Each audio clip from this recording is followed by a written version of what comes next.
Botched rhinoplasty या wrong rhinoplasty, क्या क्या प्रॉब्लम्स आ सकती हैं इस बॉच्ड राइनोप्लास्टी से? क्या किस तरह की प्रॉब्लम्स पेशेंट को फेस करनी पड़ती है? देखिए, सबसे जो पहली चीज़ होती है बॉच्ड राइनोप्लास्टी, उसमें जो नोज़ की शेप है राइनोप्लास्टी के बाद भी वो इम्प्रूव नहीं होती है।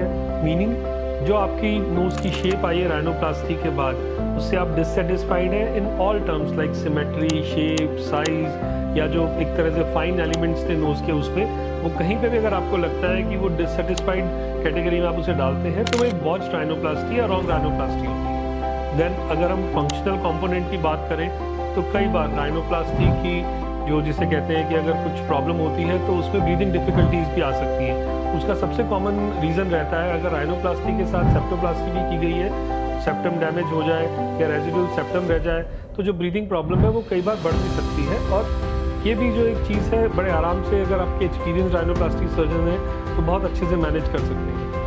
देन एक और कंपोनेंट है जो कई बार बहुत ज़्यादा ऑब्वियस होता है बॉच्ड राइनोप्लास्टी में, वो है एक्सेसिव स्कारिंग या स्कार जो सही जगह पे नहीं है। उसका सबसे बड़ा रीज़न है जो इंसिजन लगता है राइनोप्लास्टी का, अगर वो अप्रोप्रिएटली नहीं लगाया गया है साइज़ वाइज और लोकेशन वाइज, तो कई जगह पे नोज़ की स्कार अच्छा नहीं आता है और ऑब्वियसली विजिबल होता है, जो कि एक अननेचुरल लुक देता है और पेशेंट डिससेटिस्फेक्शन का रीज़न बनता है।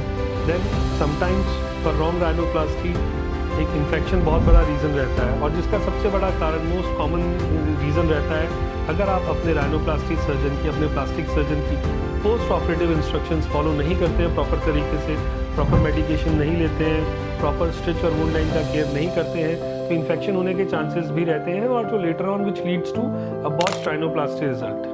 बॉच्ड राइनोप्लास्टी में कई बार जो और एक प्रॉब्लम रहती है वो है नर्व डैमेज की। अगर सर्जन इनएक्सपीरियंस्ड है, प्रॉपर राइनोप्लास्टी सर्जन नहीं है, तो नर्व डैमेज होने के चांसेस रहते हैं विद स्किन इंसिजन्स, और उसकी वजह से नोज़ की सेंसेशंस हैं वो ऑल्टर्ड हो सकती हैं कई बार, और कई बार जो एनेस्थीसिया होता है नोज़ का, रिड्यूस सेंसेशंस होती हैं, वो प्रोलॉन्ग ड्यूरेशन तक रह सकता है। सो इन सब चीज़ों को अवॉइड करने के लिए आपके लिए ज़रूरी है कि आपके राइनोप्लास्टी सर्जन एक्सपीरियंस्ड हो। आप कैसे प्रिवेंट कर सकते हैं बॉच्ड राइनोप्लास्टी या रॉन्ग राइनोप्लास्टी रिजल्ट्स? उसके लिए आपको तीनों कंपोनेंट्स पे ध्यान देना पड़ेगा, pre procedure, during procedure and after procedure के।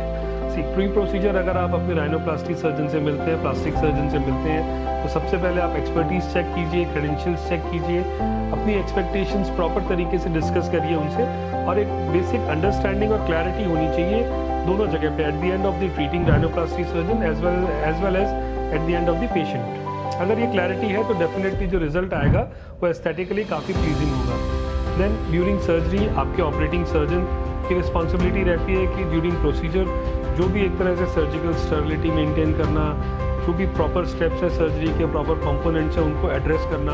देन पोस्ट ऑपरेटिव पीरियड में जो भी इंस्ट्रक्शंस आपको आपके राइनोप्लास्टी सर्जन, प्लास्टिक सर्जन देते हैं, वो आपको प्रॉपर तरीके से फॉलो करनी है। उन इंस्ट्रक्शंस को आप फॉलो करते हैं तो डेफिनेटली इन्फेक्शन, स्कारिंग और प्लस जो थोड़ा बहुत नोज़ में डेविएशन रहने के चांसेस होते हैं, वो सब बहुत रिड्यूस हो जाते हैं, और जो रिजल्ट्स आते हैं वो बहुत नेचुरल और अच्छे आते हैं राइनोप्लास्टी के।